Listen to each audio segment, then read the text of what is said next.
Hi, my name is Asnath Kambunga, and I'm so happy for this opportunity to present my work on co-creating futures with Namibian youth.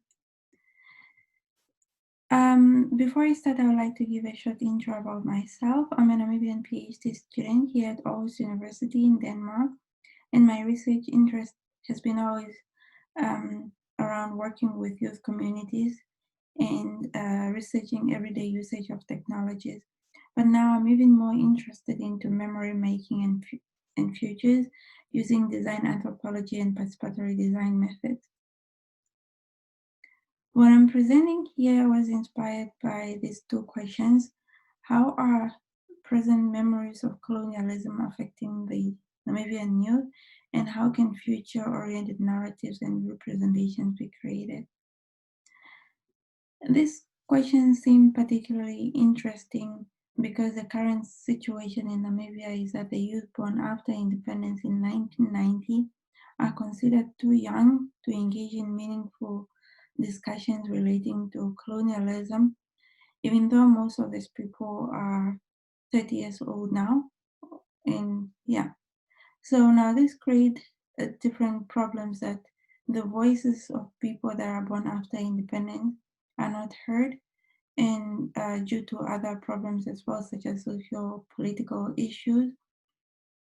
But at least for those familiar with the Namibian context, is that as of March 2020, Namibia is now a 23-year-old female minister, and this was mainly due to the pressure by the youth relating to the lack of representation at high political levels. Anyways, other problems in Namibia relates to discrimination against some ethnic groups and the lack of opportunities to critically discuss issues relating to colonialism.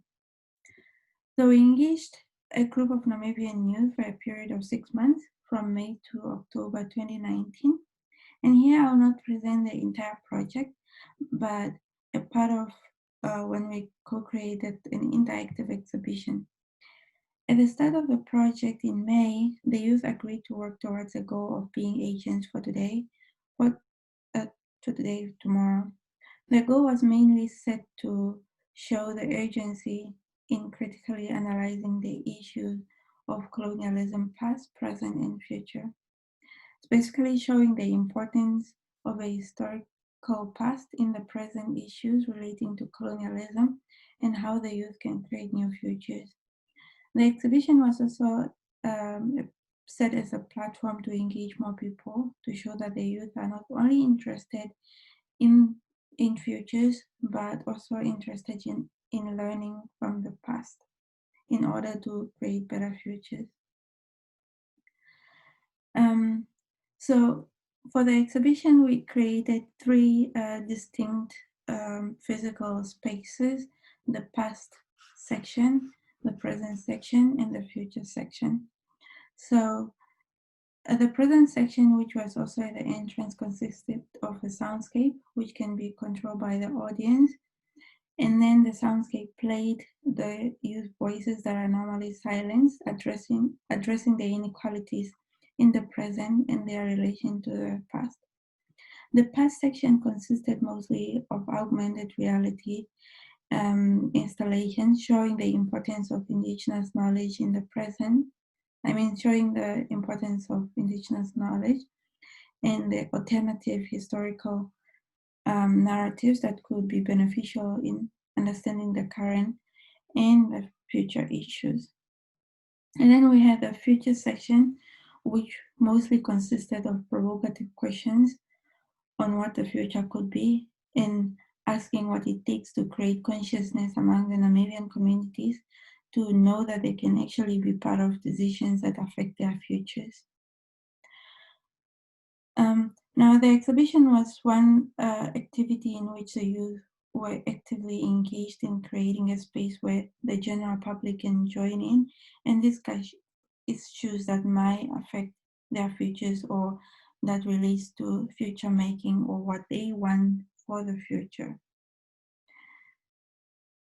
So the exhibition also served the purpose of giving a voice to the youth that are normally considered too young to make decisions that affect their futures.